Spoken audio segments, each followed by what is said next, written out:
associação de tratamento, ela tem que servir como exemplo, com tudo tem que servir como exemplo, porque se a gente fizer uma estrada que passe 2 vias, daqui a 10 anos ela é insuficiente. E o que aconteceu aqui na PR15, por mais que tenha triplicado, hoje ainda temos dificuldade de locomoção. E aí eu passo para Rui, que Rui também, o professor Rui, ele tem algumas contribuições nessa área, ele é profundo conhecedor e eu gostaria de passar. Esse inchaço que foi falado por você, Rinaldo, complementando, vem reforçado pela falta de planejamento. Na verdade, houve um inchaço, né, um crescimento desordenado, sem ter um planejamento. Então, existem ferramentas que podem ser utilizadas no planejamento urbano. O geoprocessamento que foi utilizado lá em Olinda, né, nesse projeto que nós falamos, pode ser usado aqui em Paulista também, porque é uma ferramenta de monitoramento e é uma ferramenta de planejamento também. Então, você pode usar imagens de satélite para ver a questão do tráfego, a questão do desmatamento, a questão das ocupações desordenadas. Então, e as outras ferramentas, no caso do shopping que você falou, das estações, existe o estudo de impacto ambiental, o EIA, o relatório de impacto ambiental, o RIMA, e o WAVE, né, que é o estudo de impacto na vizinhança. Então, um empreendimento como um shopping tem que passar por essas ferramentas, para ser feito um levantamento, o impacto que isso aí vai causar, a curto, médio e longo prazo. Né? Paulista passou por esse processo de ocupação, esse inchaço, esse crescimento, né, como a maioria das cidades da região metropolitana do Recife, e continua o problema até hoje. A gente vê rios assoreados, né? O rio Paratibe, por exemplo, Paratibe, né? Em Tupi-Guarani, águas claras de peixes prateados. Cadê esses peixes prateados? Cadê essa água clara que não está mais aí? Rio assoreado, com esgoto sendo jogado, né, dentro dos rios, né, muita ocupação desordenada, muito desmatamento. A gente ainda percebe um percentual altíssimo de desmatamento na cidade do Paulista. Então, se houver uma fiscalização, se utilizar essas ferramentas, né, de planejamento, a gente tem como usar o tripé que o Rinaldo falou aqui, a questão do social, do econômico e do ambiental. Voltando, graças a Deus, a gestão, aí, não sei se nessa, eu acredito que foi nessa, conseguiu ainda, depois de muitas etapas dadas, eu falo até assim, preservar a Mata Atlântica que nós temos aqui, a Mata do Frio, que agora, se eu não me engano, Reinaldo, você pode até me ajudar, foi uma lei que colocou como Mata Atlântica, porque já estava sendo vendida, já sendo loteada. E o que acontece? É nosso hino, porque cada cidade tem um hino, nosso hino vai ter que ser mudado, porque nosso hino fala dos cheiros do eucalipto. Hoje a gente não sabe nem o eucalipto, a gente só conhece porque tem uma fábrica aqui que vende aquele desinfetante de eucalipto. Então a gente sabe ainda o que é eucalipto, a não ser isso, nada mais. Vocês falaram aí de abastecimento de dejetos, eu falo de água. Dejeto, a gente bota esses dejetos para bem longe, bora ver que danado. Agora a minha preocupação, Reinaldo, é água. Água para beber, para depois colocar os dejetos para fora. Eu estive na Compesa, justamente conversando com o pessoal, preocupado. Nós temos aqui na P22, vai ser construído também 5 ou 6 torres aqui, bem próximo a gente, que vai ser abastecida na Torres Galvão. E eu fui perguntar a eles o que é que eles iriam fazer para poder abastecer esse pessoal. O Rua da Aurora são 3 mil moradias. São quase 6 mil, 12 mil pessoas tomando banho simultaneamente, constantemente. De onde é que vem essa água? Hoje, aqui na Torres Galvão, são 2 dias com água, 2 dias sem água e com água. Depois desses abastecimentos públicos, como é que vai ficar? Vocês dois, aí vocês têm algum estudo, algum fato que possa nos, pelo menos, sonhar um pouco com a água, porque é preocupante. Porque assim que abrir, está crescendo, modernidade está aí batendo. Janga, são 743 apartamentos, são 1.400 pessoas, vamos botar 2 pessoas por apartamento, são 1.400 pessoas tomando banho, lavando roupa, se alimentando.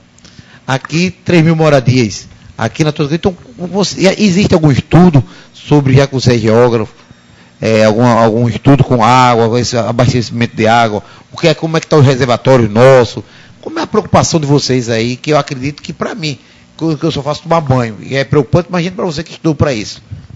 Existe uma preocupação imensa, né, com relação à questão da água, né? Existem alternativas, né? Você falou na Mata dos Frios aí, já não está tão friozinho como era antes, né? Porque está numa pressão. Então, primeira coisa, tem que se reflorestar, tem que se preservar a pouca vegetação que ainda tem e buscar o reflorestamento. Porque onde a floresta chove, certo? Então, para que tenha uma quantidade boa de chuva, é importante que as florestas sejam preservadas. Temos que pensar no reuso da água. Tá certo? No reuso, na reutilização dessa água, no reuso. No desperdício, a gente tem muito desperdício de água. Então, tudo isso faz parte do planejamento. Se não houver um planejamento, vai crescer, certo? A quantidade de população vai aumentar, a população vai aumentar, os apartamentos, né, as moradias, e não vai ter água suficiente para essas pessoas. Esse ano, a gente está passando pela questão do El Niño, né, que é um problema cíclico. Tá? Constantemente acontece. Esse ano é chamado de El Niño Godzilla, que ele é um dos maiores de todos os tempos. Então isso afeta o El Niño, provoca mudanças climáticas no mundo inteiro, e não é diferente no Brasil. É seca no Nordeste e chuva no Sul. Mas se tiver um planejamento, uma organização com relação ao uso dessa água, no planejamento a gente consegue minimizar esses impactos, né? Complementando o que o Rui falou, o desmatamento, ele é um dos principais causadores da falta de água naquela região. Qualquer região, entendeu? Quando a gente tira a floresta, ela deixa de captar água. Ela deixa também o solo, de certa forma, ele fica como se estivesse impermeabilizado. Então a água não infiltra no solo por percolação. E o que acontece? A própria água da chuva, né, que cai no solo, ela leva os nutrientes do solo e vai para o leito do rio. E aí também faz o chamado assoreamento. O desmatamento, ele causa sérios prejuízos economicamente, culturalmente, na biodiversidade, na flora e na fauna. Porque ele espanta, né, afugenta a fauna. Porque não tem mais. Se você não tem flora, você não tem alimento. Se você não tem alimento, os animais não têm como se alimentar e saem daquele local. Algumas espécies não conseguem sair dali porque são endêmicas e terminam sendo extintas, inclusive. São mortas e são extintas, porque algumas espécies só vivem naquela região. O desmatamento, ele causa um descontrole social tão grande que ele envolve até o costume da comunidade que mora naquela região. Acaba os peixes, por exemplo, então você acaba o serviço de pescador, a função de pescador. E aí o que é que ele vai fazer? Então, as pessoas, as autoridades que têm o poder de ter uma área verde na sua cidade, existe mecanismo na legislação que o prefeito, o gestor, ele pode transformar aquela área num APP, numa reserva legal, numa área de preservação. Ele tem esse mecanismo, mas, infelizmente, o poder econômico, ele suplanta esse interesse ecológico, e aí ele prefere desmatar uma área para construir indústrias, comércios, resorts, parques temáticos, enfim, qualquer coisa menos o verde. E aí, depois que a gente pede, a gente não consegue mais. E o que acontece com tudo isso? A partir do momento que a gente não tem mais aquela captação de água, o lençol freático da gente vai diminuindo, os aquíferos vai diminuindo e a água ela vai desaparecendo. Um dado importante dizer que a água, na realidade, ela não desaparece da terra, né? Ela desaparece daquele local, ela vai para outro local. A terra, desde que nasceu, praticamente, a água que existe no início da sua existência é a mesma até hoje. O que ocorre é justamente as ações antrópicas, né, as ações do homem, as desobediências do homem, faz com que aquela água que estava ali saia por uma questão que ele mexeu no meio ambiente. E isto é que faz essa mudança climática. E aí aumenta a temperatura, começa a proliferar doenças, e uma série de situações é acarretada por um simples desmatamento. Na verdade, a gente está com um sério risco de escassez de água, né? A gente está passando por um período onde os pesquisadores estão chamando de estresse hídrico. É um conjunto de fatores que provocam a falta d'água. Então, quando você tem uma ocupação desordenada, quando você tem um assoreamento de um rio, quando você tem um desmatamento. Então você sai somando esses fatores e eles se agravam, tá? E provocando a falta de água.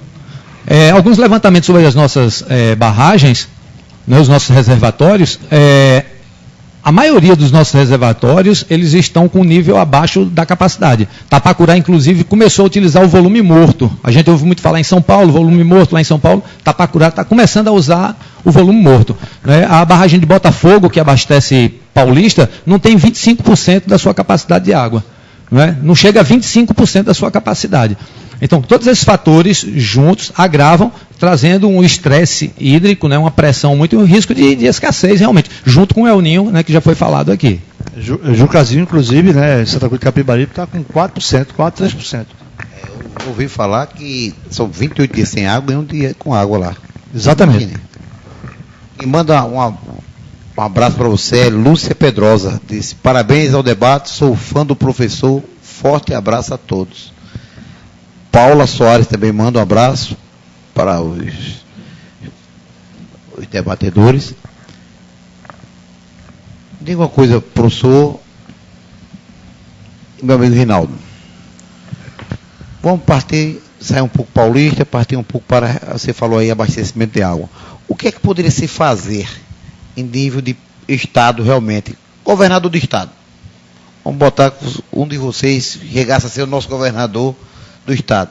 O que é que poderíamos tentar fazer para que não acabasse, para que não venha a zerar o abastecimento de água no nosso Estado?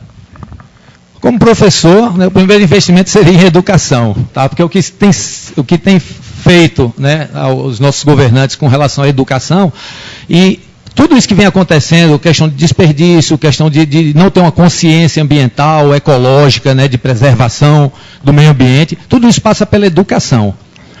E, então, como governador, como uma autoridade, né, eu faria um investimento pesado na educação para que isso viesse refletir. Mas, mais direcionado à questão da água, propriamente dita, a gente teria que investir em cidades sustentáveis. Então, são cidades planejadas.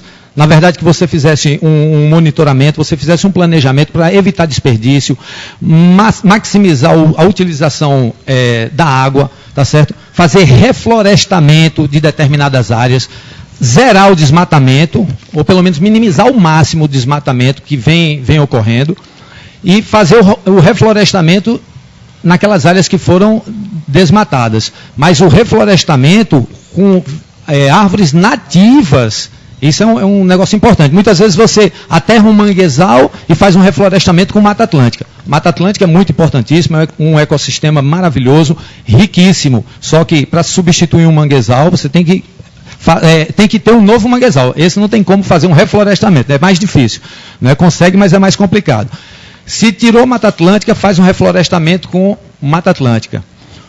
A destinação dos resíduos sólidos, porque quando a população não tem a consciência de que não pode jogar nos rios, não deve jogar em locais inadequados, até porque provoca os alagamentos, contamina os rios, polui os rios, que a gente usa a água desses rios, esses resíduos têm que ser jogados em locais adequados. Recentemente a gente viu na cidade de Olinda que era o aterro controlado de Aguazinha, voltou a ser lixão, estão jogando lixo lá.